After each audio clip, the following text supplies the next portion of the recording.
शरदचंद्र पवार साहेबांशी आम्ही आज सकाळी आता जाऊन आपण भेटून आलेलो आहोत आणि त्यांच्याशी आमची साधक बाधक चर्चा झाली, सविस्तर चर्चा झाली येणाऱ्या मुंबई महानगरपालिकेच्या इलेक्शनच्या संदर्भामध्ये आणि आम्ही त्यांच्याशी या विषयावरती मागील काळामध्ये पण आमची सातत्याने भेट होत होती आणि आज आम्ही हाच विषय मांडलेला आहे की येणाऱ्या मुंबई महानगरपालिकेचं जे इलेक्शन असणार याच्यामध्ये मागील खूप वर्षापासून जे आहे ते आमची शरद पवारांजींच्या NCP बरोबर हमेशाच जे आहे ती त्या ठिकाणी नेहमी अलायन्स राहिलेली आणि येणाऱ्या काळामध्ये पण ती अलायन्स व्हावी अशी आमची मनापासूनची इच्छा आहे। त्यांच्या मुंबईच्या अध्यक्षा राखी जाधव यांच्याशी सुद्धा आमची या संदर्भामध्ये बोलणं झाले, तशी त्यांना आम्ही माहिती कळवली आणि त्यांनी आम्हाला सांगितलं की पुढच्या हप्त्यामध्ये तुमच्या काही नेत्यांबरोबर आणि त्यांच्या पक्षाच्या काही नेत्यांबरोबर आपण या ठिकाणी बैठक आयोजित करू आणि पुढच्या हप्त्यामध्ये या संदर्भामधला जोही काय निर्णय असेल तो आपण एकत्रपणे घेऊ। त्यामुळे आज आमची खूप चांगली चर्चा झालेली आणि आमची नैसर्गिक सातत्याने असलेली आमची अलायन्स आहे।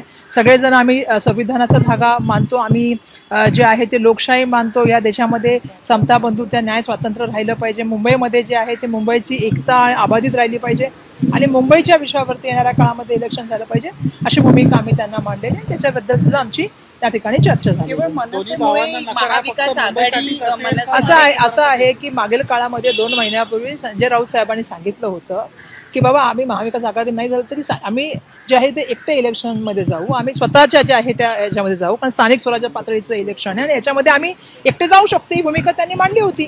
आणि सातत्याने 2 महिन्यापासून मी जसं काल पण सांगितलं की दोन्ही भावांनी एकत्र आले तर आम्हाला त्यांना आम्हाला शुभेच्छा देतो, पण या माध्यमातून जे आहे आमच्याशी चर्चा व्हायला पाहिजे होती। काँग्रेस पक्ष आपल्या सगळ्यांना माहिती आहे की सातत्याने ज्या वेळेला आम्ही अलायन्स केली त्या वेळेला आमचा कॉमन मिनिमम प्रोग्राम राहिलेला आहे। इंडिया अलायन्सची असेल किंवा महाविकास आघाडी असेल, आमचा संविधान धागा धरून आम्ही कॉमन मिनिमम प्रोग्राम त्या ठिकाणी करण्याचं काम केलेलं आहे आणि आम्हाला अशी अपेक्षा आहे की येणाऱ्या काळामध्ये मुंबई महानगरपालिकेचं इलेक्शन हे सर्वांना बरोबर घेऊन केलं गेलं पाहिजे, कारण मुंबई ही असं शहर आहे की ज्याच्यामध्ये देशामधले सगळ्या राज्यामधली लोक या ठिकाणी असतात आणि मुंबईच्या विकासामध्ये प्रत्येकाचा हातभार आहे। त्यामुळे दडपशाही करणारं किंवा कायदा हाती घेणाऱ्या लोकांबरोबर आम्ही जाऊ शकत नाही, जी आमची भूमिका आहे।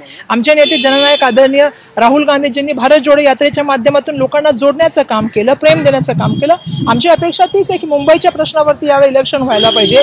मुंबईचे इलेक्शन हे प्रांत, धर्म, भाषा, जात या विवादामध्ये न पडता मुंबईकरांना होणारा त्रास, जसं मी काल पण सांगितलं की CNG मुळे 3-4 दिवस झाला मुंबईकरांना जो त्रास सहन करावा लागत आहे, आज मुंबईमध्ये आपण बघतो घनकचरा व्यवस्थापनाचं त्या ठिकाणी बरोबर नाहीये, लोकांना वेळेवर त्या ठिकाणी बघितलं तुम्ही जर बघाल तर ट्रॅफिकमुळे लोकांना वेळेवर पोहोचता येत नाहीये, ही खूप मोठ्या समस्या आहेत। प्रदूषणामध्ये मुंबईचा नंबर आज जगामध्ये 2-3 नंबरला गेलेला आहे आणि हे आपल्या सगळ्यांसाठी मोठ्या चिंताजनक गोष्टी आहेत आणि त्यामुळे मुंबईच्या प्रश्न जे मूलभूत प्रश्न आहेत, शाळा आहे, म्हणजे शिक्षण आहे किंवा आरोग्य आहे किंवा स्वच्छता आहे, पाणी आहे, या विषयावरती येणाऱ्या काळामध्ये बोललं गेलं पाहिजे। मुंबई महानगरपालिकेमधल्या असलेल्या भ्रष्टाचाराबद्दल येणाऱ्या काळामध्ये आम्ही सातत्याने बोलण्याचं काम करत आहोत आणि मागील काळामधल्या संदर्भामध्ये सांगण्याचं आम्ही सातत्याने काम करत आहोत। त्यामुळे आम्ही हे इलेक्शन मुंबईकरांचा आवाज म्हणून लढणार।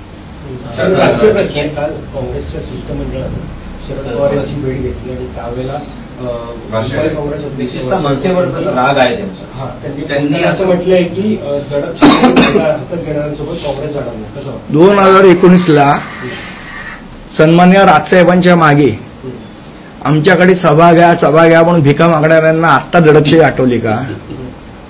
हा एवढाच माझा प्रश्न आहे। आरोप केला प्रांतवाद आणि दडपशाही, मी तुम्हाला काय उत्तर दिलं? 2019 मध्ये लोकसभेच्या वेळेला सन्माननीय राजसाहेबांची आपल्या इथे सभा व्हावी, याच्या भिका मागणाऱ्या लोकांना आज आठवण झाली का की मनसे दडपशाही करते? ती तेव्हा झाली नाही का? एवढाच माझा प्रश्न आहे। मुळातच काँग्रेस ही उद्धव ठाकरेंसोबत आता जायला तयार नाहीये, आम्ही एका शब्दात उत्तर दिलेलं आहे या सगळ्या गोष्टी।